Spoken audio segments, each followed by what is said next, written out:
നമസ്കാരം. മുഖ്യധാര മാധ്യമ വാർത്തകൾക്കിടയിൽ മുങ്ങിപ്പോകുന്ന വാർത്തകളും വിശേഷപ്പെട്ട വ്യക്തിത്വങ്ങളുമുണ്ട്. അത്തരം വാർത്തകളിലേക്കും വിശേഷപ്പെട്ട വ്യക്തിത്വങ്ങളിലേക്കും മിഴിതുറക്കുകയാണ് വാർത്തയ്ക്കപ്പുറം എന്ന ഈ പ്രോഗ്രാം. ഇന്ന് നമ്മുടെ ഒപ്പമുള്ള അതിഥി ഒരു വിശേഷപ്പെട്ട വ്യക്തിയാണ്. അധ്യാപകൻ, ഗ്രന്ഥരചയിതാവ് തുടങ്ങിയ അനേകം വിശിഷ്ട വ്യക്തിത്വങ്ങളിൽ കേരളം മുഴുവൻ അറിയപ്പെടുന്ന ശ്രീ ജോർജ് ജോസഫ് സാറാണ് നമ്മോടൊപ്പം ഉള്ളത്. സാറുമായി ഒത്തിരി ജീവിതാനുഭവങ്ങൾ നമ്മൾ പങ്കുവയ്ക്കുന്നു. സസ്നേഹം, സവനയം, മീഡിയ ന്യൂസിന് വേണ്ടി ജോഷിജി ആര്യാട്. സാർ, വാർത്തയ്ക്കപ്പുറത്തിലേക്ക് സ്വാഗതം. എന്താണ് കോസ്റ്റൽ പെഡഗോജി? നമ്മുടെ സ്കൂളുകളിൽ പുതിയ വിദ്യാഭ്യാസ പദ്ധതി നടപ്പിലായതിനെ തുടർന്ന് വളരെയേറെ മാറ്റങ്ങൾ ബോധന സമ്പ്രദായത്തിലും പാഠപുസ്തകത്തിൻ്റെ രചനാരീതിയിലും എല്ലാം ഉണ്ടായിട്ടുണ്ട്. ആ കാലയളവിലാണ് ഇപ്രകാരമുള്ളൊരു ചിന്ത തീരത്ത് ഉടലെടുക്കുന്നത്. ഫാദർ സേവ്യർ കുടിയാശ്ശേരിയുടെ നേതൃത്വത്തിലുള്ള ഒരു സംഘമാണ് ഇപ്രകാരമുള്ളൊരു ചിന്തയ്ക്ക് തുടക്കമിട്ടത്. സേവ്യർ കുടിയാശ്ശേരി ആലപ്പുഴ കോർപ്പറേറ്റ് മാനേജ്മെൻറ്റിൻ്റെ, ആലപ്പുഴയിലെ നമ്മുടെ ആലപ്പുഴ രൂപതയുടെ കീഴിലുള്ള കോർപ്പറേറ്റ് മാനേജ്മെൻറ്റിൻ്റെ വിദ്യാഭ്യാസ കോർപ്പറേറ്റ് മാനേജറായി ആ കാലത്ത് തുടക്കമിട്ടൊരു ചിന്തയാണിത്. ഇതിൻ്റെ മുഖ്യ ആശയം എന്ന് പറയുന്നത് നമ്മളെ പാഠപുസ്തകങ്ങളെ ലോക്കലൈസ് ചെയ്യണം എന്നുള്ളൊരു ചിന്ത വളരെ സജീവമായിട്ട് കേരളത്തിൽ രൂപപ്പെട്ടിരുന്നു. പാഠപുസ്തകങ്ങളെ ലോക്കലൈസ് ചെയ്യുക എന്ന് പറഞ്ഞാൽ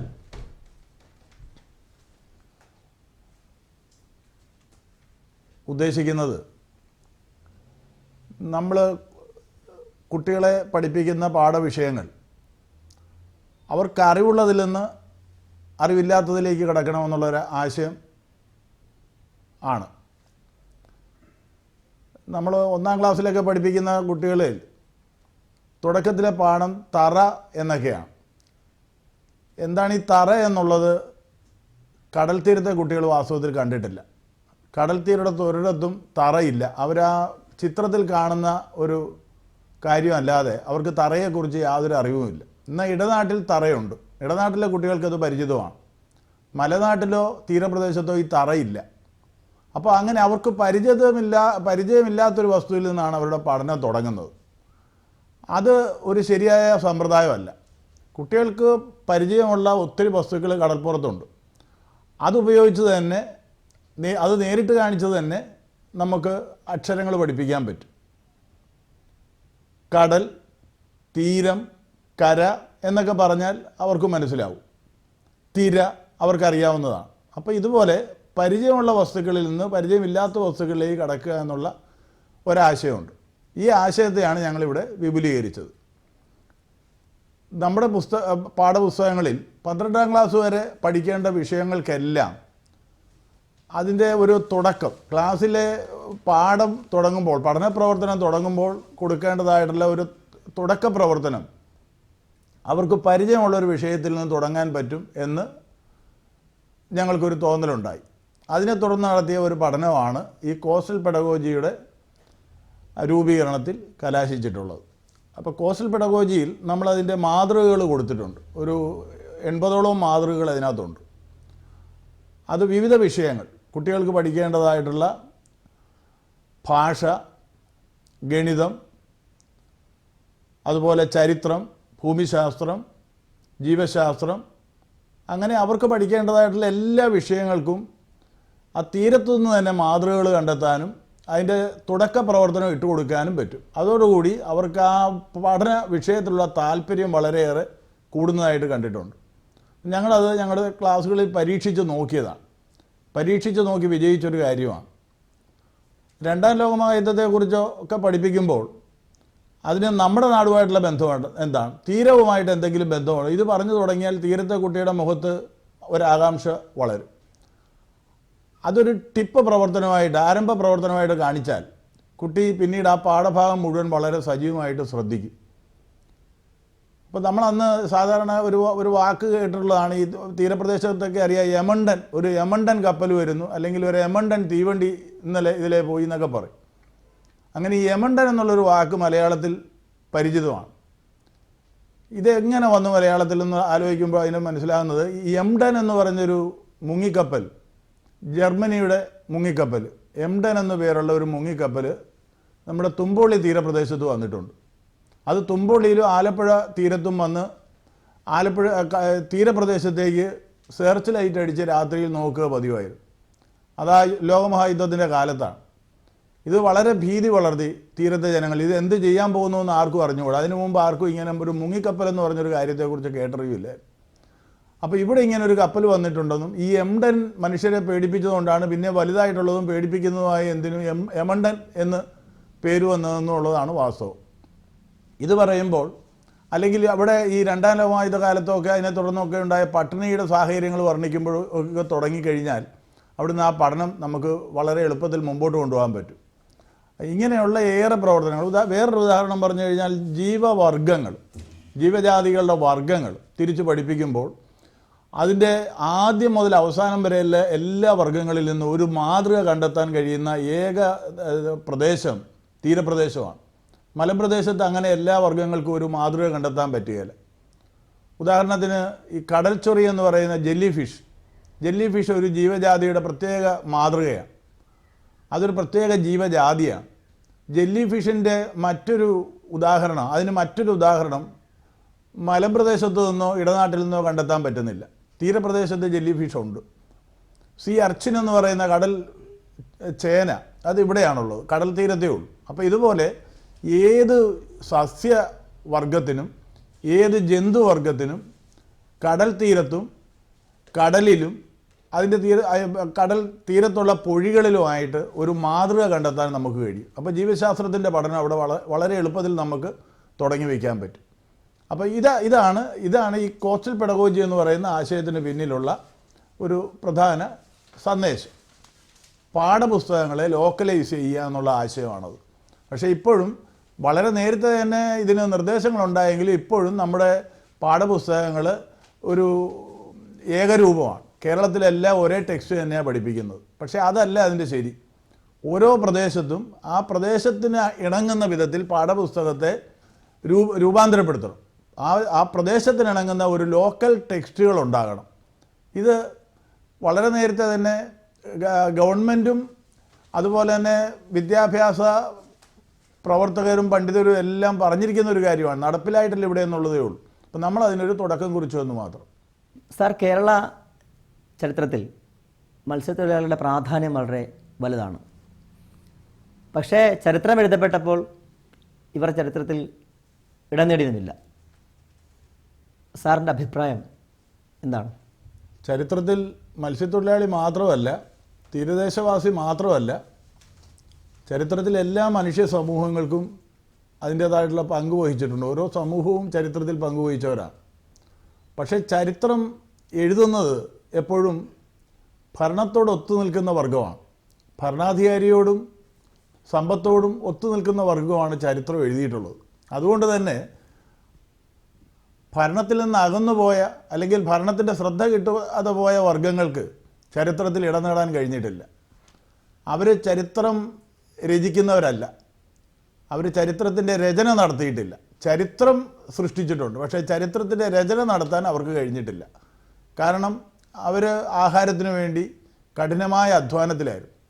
അവർക്ക് മിച്ച സമയം ഉണ്ടായിരുന്നില്ല. അതുകൊണ്ട് തന്നെ അവർക്ക് ചരിത്രത്തിൽ ഇടം നേടാൻ കഴിഞ്ഞില്ല. എന്നാൽ കാലാകാലങ്ങളായി പറഞ്ഞു കേൾക്കുന്ന നാട്ട് കഥകളിൽ നിന്ന് നമുക്ക് ഈ ചരിത്രത്തെ ഇനിയും തിരഞ്ഞെടുക്കാവുന്നതേ ഉള്ളൂ. അത് അന്വേഷിച്ചെടുക്കാൻ കഴിയും നമുക്കിപ്പോഴും. അങ്ങനെ ഞങ്ങൾ അന്വേഷിച്ചെടുത്ത ഒരു ചരിത്രമാണ് നമ്മുടെ തിരുവിതാംകൂറിൻ്റെ രൂപീകരണത്തിൽ മത്സ്യത്തൊഴിലാളികൾ എപ്രകാരമാണ് പങ്കാളികളായതെന്നുള്ളത്. തിരുവിതാംകൂർ ഒരു ചെറിയ നാട്ടുരാജ്യമായിരുന്നു. ആ നാട്ടുരാജ്യമാണ് വളർന്ന് തിരുവിതാംകൂർ എന്ന പേരിലുള്ള ഒരു വലിയ നാട്ടുരാജ്യമായിട്ട് മാറിയത്. അതിൻ്റെ ക്രെഡിറ്റ് മഹാരാജാവിൻ്റെ പേരിലും അദ്ദേഹത്തിൻ്റെ കൂടെ നിന്ന സൈന്യത്തിൻ്റെ പേരിലുമൊക്കെയാണ് ചാർത്തപ്പെട്ടിരിക്കുന്നത്. പക്ഷേ യഥാർത്ഥത്തിൽ അതിൻ്റെ തുടക്കക്കാർ, അതിന് നിമിത്തമായത് കുളച്ചൽ പ്രദേശത്തെ മത്സ്യത്തൊഴിലാളികളാണ്. അവിടെ ഡച്ച് സൈന്യവുമായിട്ടാണ് തിരുവിതാംകൂർ സൈന്യം ഏറ്റുമുട്ടിയത്. ഡച്ചുകാർ അന്ന് ലോകത്തെ പ്രബല നാവിക ശക്തികളിലൊന്നായിരുന്നു.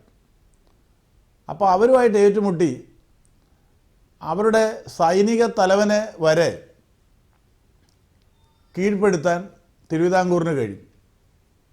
ഡിലനായി എന്നായിരുന്നു ആ സൈനിക തലവൻ്റെ പേര്.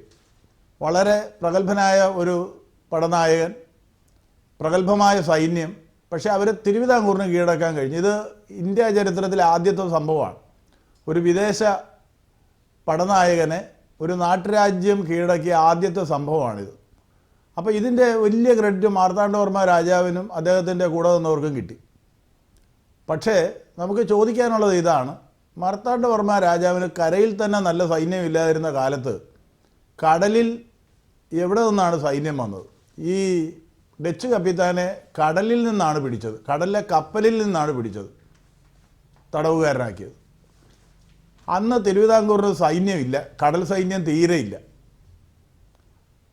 സത്യത്തിൽ നടന്നത് കുളച്ചൽ പ്രദേശത്തെ ആളുകളുടെ മനസ്സിൽ അടുത്ത കാലം വരെ വളരെ കൃത്യമായിട്ട് അവർക്ക് അതിൻ്റെ ഉത്തരം പറയാനുണ്ടായിരുന്നു. രാജാവ് അന്ന് സഹായം അഭ്യർത്ഥിച്ചത് കുളച്ചലിലെ മത്സ്യത്തൊഴിലാളികളോടാണ്. അവർക്കന്ന് കട്ടമരങ്ങളെന്ന് പേരായിട്ടുള്ള ചെറിയ വള്ളങ്ങൾ ധാരാളം ഉണ്ടായിരുന്നു. അതിൽ രാജകൽപ്പന ശിരസ വഹിച്ച് ചാടിയിറങ്ങിയ ആയിരക്കണക്കിനായിട്ടുള്ള മത്സ്യത്തൊഴിലാളികൾ ഈ കപ്പൽ വളയുകയാണ് ചെയ്തത്. ഡിലനായിയുടെ കപ്പൽ വളയുകയാണ് ചെയ്തത്. അതിനെതിരെ ഒന്നും ചെയ്യാൻ ഈ കപ്പിത്താന് കഴിഞ്ഞില്ല. മറ്റൊരു കപ്പലാണ് എതിരെ വന്നതെങ്കിൽ അതിനെ തകർക്കാൻ അവരുടെ ഈ പീരങ്കി ഉണ്ടായിരുന്നു. പക്ഷേ ഈ ചെറുവള്ളങ്ങളോട് എങ്ങനെ ഏറ്റുമുട്ടണമെന്ന് അവർക്ക് അറിയാൻ മേൽ. അത് തന്നെയല്ല, മരിക്കാൻ തയ്യാറായി ഇറങ്ങിയിരിക്കുന്ന ആയിരക്കണക്കിന് ആൾ, കപ്പലിലുണ്ടായിരുന്നത് 100-ൽ താഴെ ആളുമാണ്. അപ്പോൾ അവർക്ക് യുദ്ധം എന്ത് ചെയ്യണമെന്നറിയാൻ മേലാത്തൊരവസ്ഥയിലായിപ്പോയി. അവർ പീരങ്കി വെടി പൊട്ടിക്കുകയും തോക്ക് നിറയൊഴിക്കുകയൊക്കെ ചെയ്തു. പക്ഷേ തോക്കെന്ന് പറയുന്നത് പഴയ നാടൻ തോക്കാണ്, യന്ത്രത്തോക്കല്ല. അപ്പോൾ അതിന് ഒരു പരിമിതി ഉണ്ടായിരുന്നു. ഇത് രണ്ടിനും പരിമിതിയുണ്ട്. പീരങ്കി നിറച്ചു വരുന്നതിനും നാടൻ തോക്ക് നിറച്ചു വരുന്നതിനും ഇടയ്ക്ക് ഈ മത്സ്യത്തൊഴിലാളികൾ ഏരച്ച കപ്പലിലേക്ക് കയറുകയും അവർ ആളാരാണെന്ന് അറിയാതെ തന്നെ ഈ കപ്പിത്താനെ തടവിലാക്കിയത് തങ്ങളുടെ വലയിൽ പെട്ടിരിക്കുന്ന വസ്തു എന്താണെന്ന് പോലും അവർക്ക് മനസ്സിലായില്ല. കിട്ടിയവരെല്ലാം പിടിച്ചുകൊണ്ട് രാജാവിൻ്റെ സന്നിധിയിൽ എത്തിക്കുകയാണ് ചെയ്തത്. അപ്പോഴാണ് കപ്പിത്താനും ഇതിനകത്ത് ഉൾപ്പെട്ടിട്ടുണ്ടെന്നുള്ളത് മനസ്സിലായത്. ബുദ്ധിമാനായിട്ടുള്ള രാജാവ് കപ്പിത്താനെ കൊന്നുകളഞ്ഞില്ല. അതിനു പകരം കപ്പിത്താനുമായിട്ടൊരു കരാറിൽ ഏർപ്പെട്ടു. തിരുവിതാംകൂറിനെ യൂറോപ്യൻ മാതൃകയിൽ ആധുനിക സൈനിക മുറ പഠിപ്പിക്കണം, അങ്ങനെയാണെങ്കിൽ അദ്ദേഹത്തിന് വേണ്ട സൗകര്യങ്ങളെല്ലാം ചെയ്തു കൊടുക്കാമെന്ന് പറഞ്ഞു.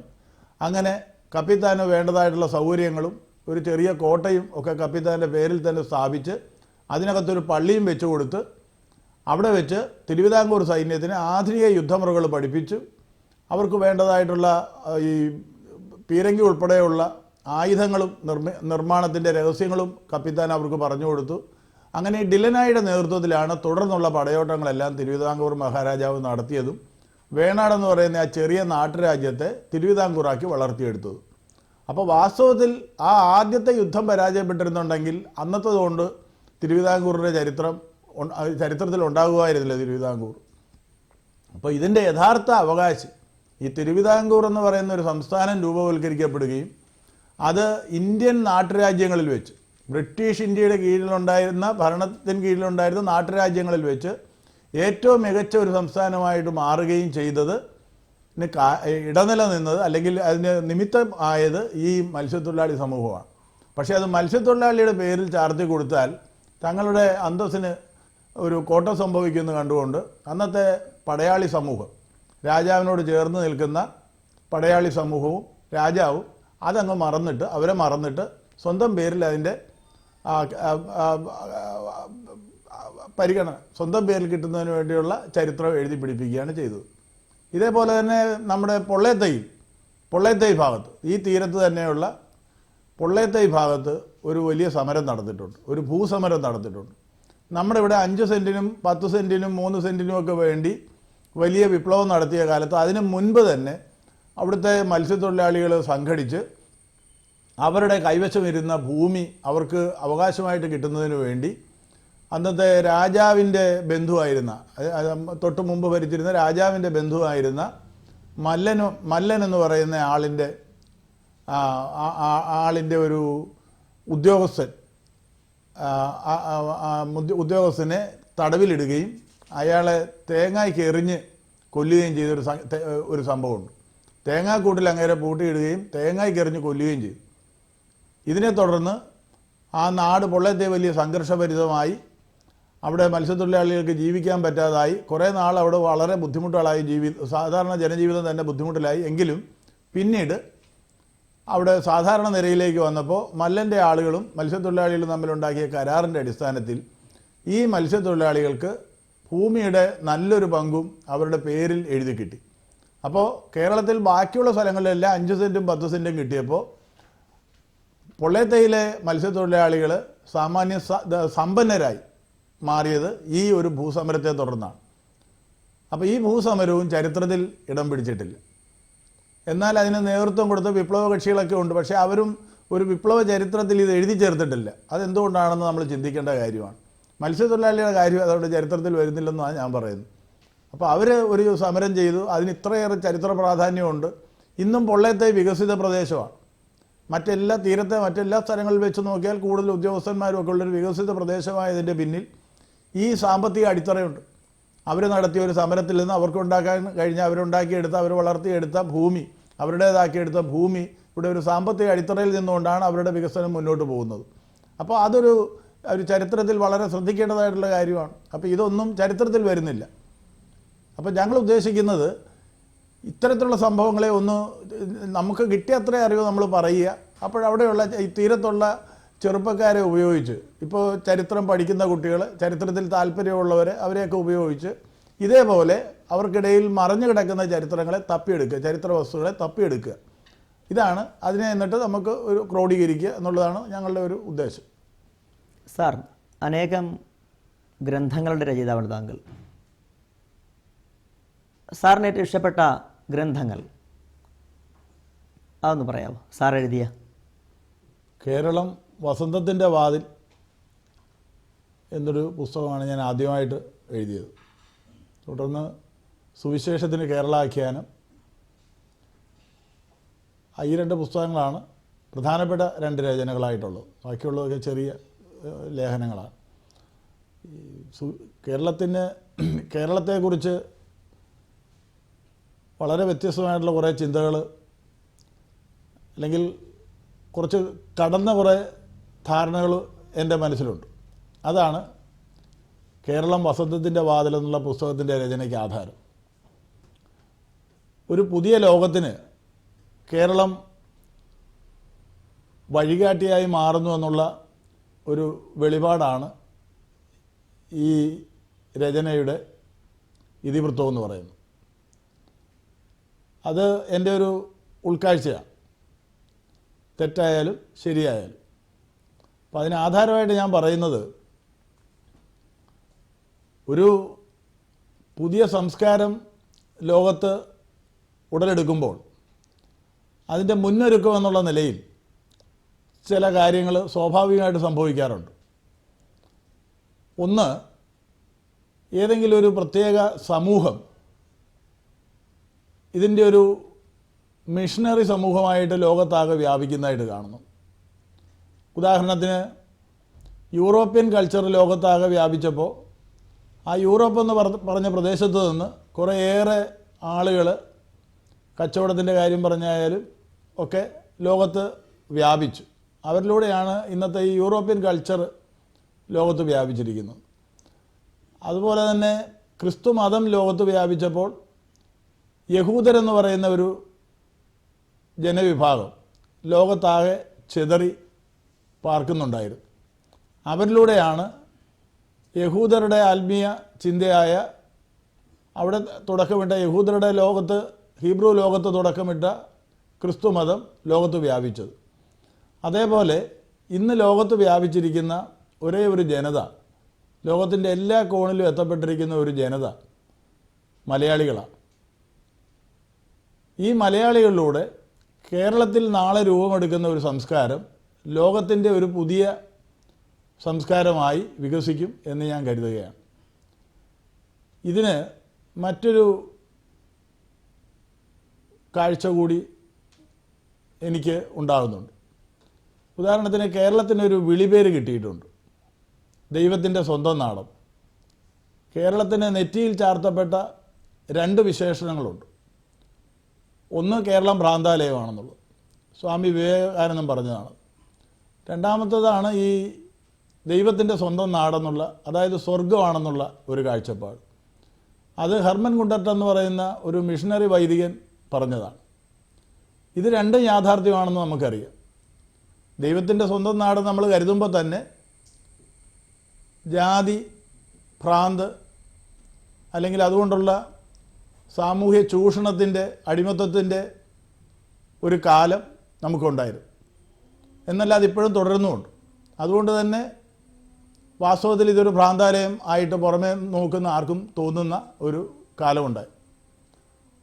അപ്പോൾ ഈ ഭ്രാന്താലയം എന്ന് പറയുന്ന അവസ്ഥയിൽ നിന്ന് കേരളം ദൈവത്തിൻ്റെ സ്വന്തം നാടായിട്ട് മാറും എന്ന് ഞാൻ കരുതുകയാണ്.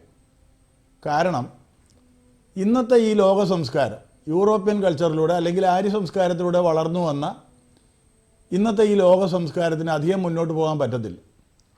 കാരണം ഈ വികസന സമ്പ്രദായം അപകടം പിടിച്ചതാണ്.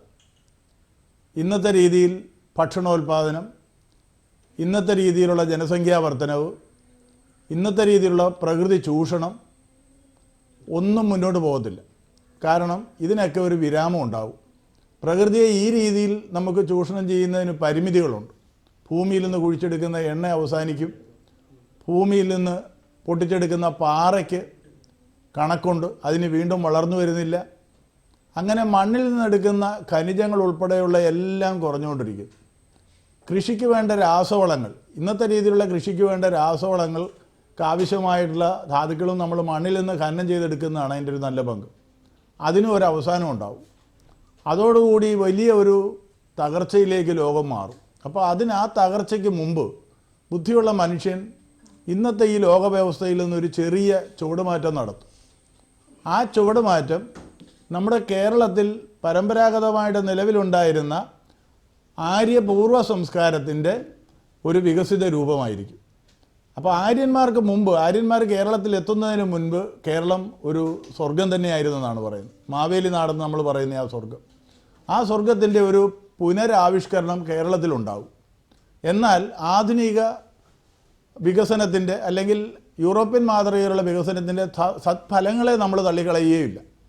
ഇന്നത്തെ രീതിയിലുള്ള നമുക്കുള്ള സൗകര്യങ്ങൾ, പ്രകൃതിക്ക് കീഴടങ്ങി നമ്മൾ ജീവിച്ചിരുന്ന ആ കാലത്തിൽ നിന്ന് മാറി നമ്മളിന്ന് പ്രകൃതിയെ ധിക്കരിച്ച് തന്നെ മുന്നോട്ട് പോകുന്ന അല്ലെങ്കിൽ പ്രകൃതിയെ എതിർത്ത് മുന്നോട്ട് പോകുന്ന ഒരു കാഴ്ചയാണുള്ളത്. അത് നമുക്ക് തുടരാതെയും പറ്റത്തില്ല. അങ്ങനെ പ്രകൃതിക്ക് തീർത്തും കീഴടങ്ങിക്കഴിഞ്ഞാൽ നമുക്ക് ഭൂമിയിൽ നിലനിൽപ്പുണ്ടാകത്തില്ല. പ്രകൃതി നമ്മളെ ഏറെ മനുഷ്യരെയും കീഴ്പ്പെടുത്തി കളയും. വളരെ ചുരുക്കം പേര് മാത്രമേ അവശേഷിക്കത്തുള്ളൂ. അപ്പോൾ അത് ഇല്ലാതെ ഇരിക്കാൻ വേണ്ടി നമ്മൾ തന്നെ സ്വാഭാവികമായിട്ട് ജനന നിയന്ത്രണം കൊണ്ടുവരികയും മനുഷ്യരുടെ എണ്ണം നമ്മൾ തന്നെ കുറച്ചു കൊണ്ടുവരികയും ഒക്കെ ചെയ്യുന്ന, അങ്ങനെ ഭൂമിയുടെ മേലുള്ള ചൂഷണം നമ്മൾ സ്വയം മനസ്സിലാക്കി തിരുത്തുകയും ഒക്കെ ചെയ്യുന്ന ഒരു നല്ല ലോകം വരും. ആ ലോകത്തിന് കേരളം വഴികാട്ടിയായിട്ട് മാറും.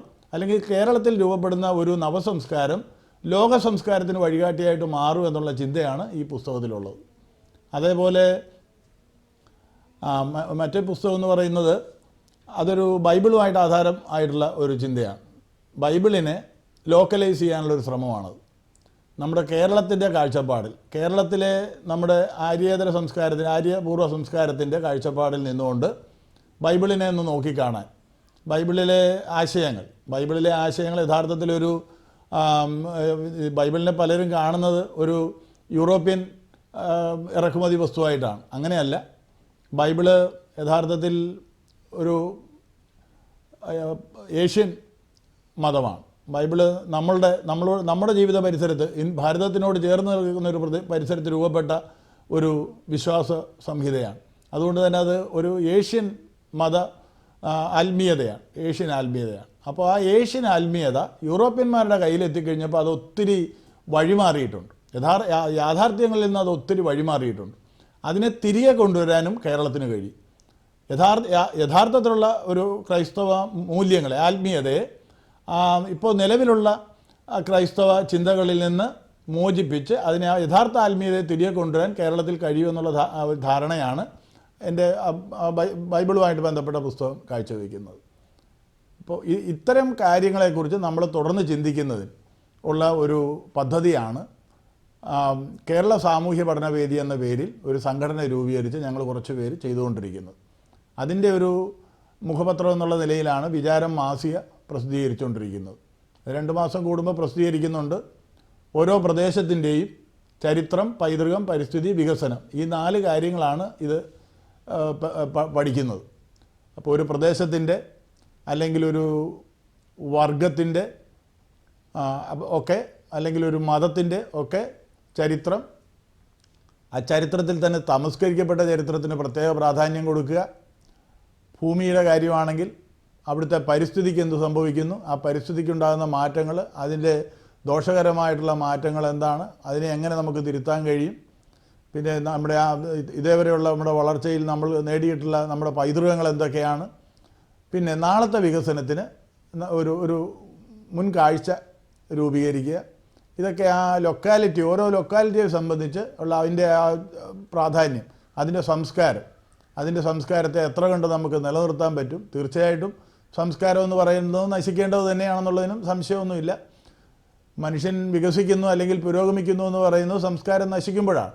സംസ്കാരം നശിച്ച് പുതിയതിന് വഴിമാറുമ്പോഴാണ് വികസനം ഉണ്ടാകുന്നത്. അത് മനസ്സിലാക്കിക്കൊണ്ട് തന്നെ എന്നാൽ നിലനിർത്തേണ്ടതായ മൂല്യങ്ങൾ എന്തൊക്കെയാണ്, ഇതിനെക്കുറിച്ച് പഠിക്കുക കൂടി ചെയ്യുമ്പോൾ ആണ് നമുക്കൊരു നവസംസ്കാരം മൂല്യവത്താകുന്നത്. ആ ഒരു ചിന്തയാണ് ഈ വിചാരം മാസികയുടെ രൂപീകരണത്തിന് പിന്നിലുള്ളത്. വിചാരം മാസികയും കേരള സാമൂഹ്യ പഠന വേദിയും ഈ ഒരു ലക്ഷ്യത്തോടു കൂടി രൂപീകരിക്കപ്പെട്ടതാണ്. വിചാരം മാസികയുടെ പുതിയ ലക്കം തീരദേശത്തിൻ്റെ ചരിത്രവും പൈതൃകവും പരിസ്ഥിതിയും വികസനവും ഉൾക്കൊള്ളിച്ചുകൊണ്ടുള്ളതാണ്. തീരപ്രദേശത്ത് വെച്ച് കാട്ടൂർ പ്രദേശമാണ് ഞങ്ങൾ ഉദ്ദേശിക്കുന്നത്. നമ്മുടെ ആലപ്പുഴയുടെ ഏകദേശം ഒരു മധ്യഭാഗം എന്നുള്ള നിലയ്ക്ക് കാട്ടൂർ വെച്ച് ഈ പരിപാടി അധികം താമസിയാതെ തന്നെ ഞങ്ങൾ നടത്തും. അന്ന് വിചാരത്തിൻ്റെ ഈ ലക്കത്തിൻ്റെ ഒരു പ്രസിദ്ധീകരണം അവിടെ ഒരു പൊതുയോഗമായിട്ട് നടത്തും. അതിൽ വെച്ച് നമ്മുടെ കുട്ടികളെ അല്ലെങ്കിൽ നമ്മുടെ സ്കൂളുകളിൽ പഠിക്കുന്ന കുട്ടികളെ നമ്മൾ ഈ പരിപാടിയിലേക്കൊന്ന് സ്വാഗതം ചെയ്യാൻ ഉദ്ദേശിക്കുന്നുണ്ട്.